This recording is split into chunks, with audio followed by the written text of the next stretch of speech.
Okay, so you're using Microsoft Exchange at your office and you want to use the program at home or while away on business. First of all, for you to be using Exchange, you either have an email administrator at your office managing an Exchange server, or a third party has been contracted to manage the service for you. Whichever the case may be, the mail administrator must be contacted and asked if RPC over HTTP service has been installed and made available. RPC over HTTP is simply a way of saying a technology called RPC, or Remote Procedure Call, is using your browser's port to communicate with the Microsoft Exchange service. If you're told the service is not available, either live without it or find someone else that can provide it for you.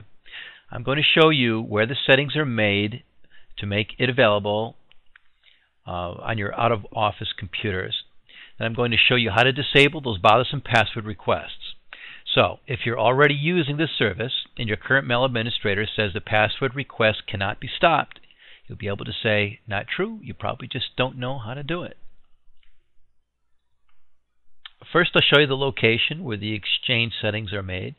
You need to go to the Control Panel, into Mail, into Profiles, go on the Exchange User Profile, go to Email Accounts, double-click on the Microsoft Exchange account,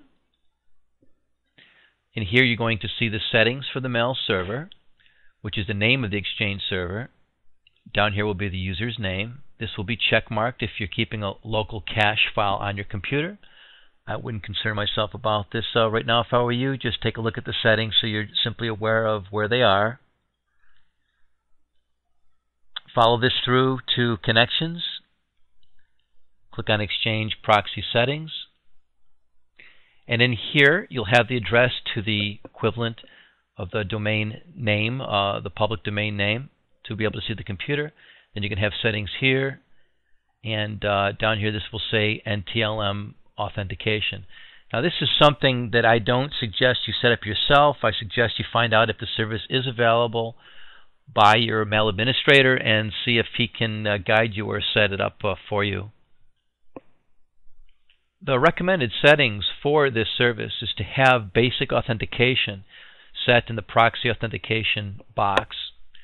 But if you have basic authentication set, then every time you log into Outlook, it's going to ask you for your password. So to bypass that, you're going to put NTLM authentication here, and there's some other settings to go to that I'll show you next. I'm going to say again that this is just an example of where the settings are made, where they're set to enable these services for you and to make sure your password requests don't keep coming up. And I do not recommend that you do this yourself. For this example, I'm showing you how this is done on Windows XP Professional. It's going to be a little bit different on other platforms, and some of the platforms aren't even going to have this available. The next thing to do to keep the password from being repeated is go to Start, Run. In the open box here, you're going to type Control, space, and then key, mgr.dll, then hit Enter. And within this box, you're going to look for the name of the domain that your mail connects to, and then you're going to click on Properties, and then you're going to set the password here. There's another location in the Windows registry that needs to be edited.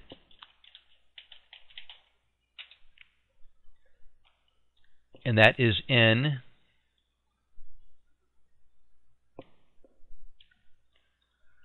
HKey Local Machine, System, Current Control Set,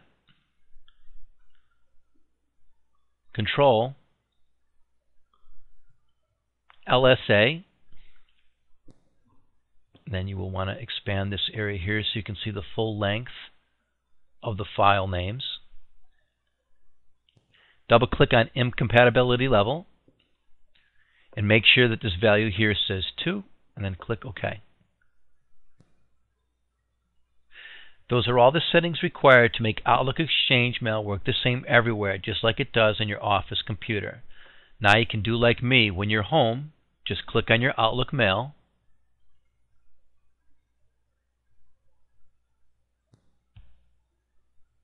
watch it open,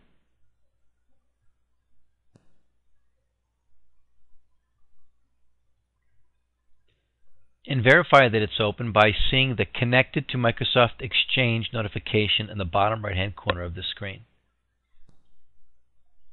If you have any questions about this or any other service, please feel free to give me a call anytime, and I'll be happy to help you. And I hope this tutorial has been helpful to you. Everyone, have a great day.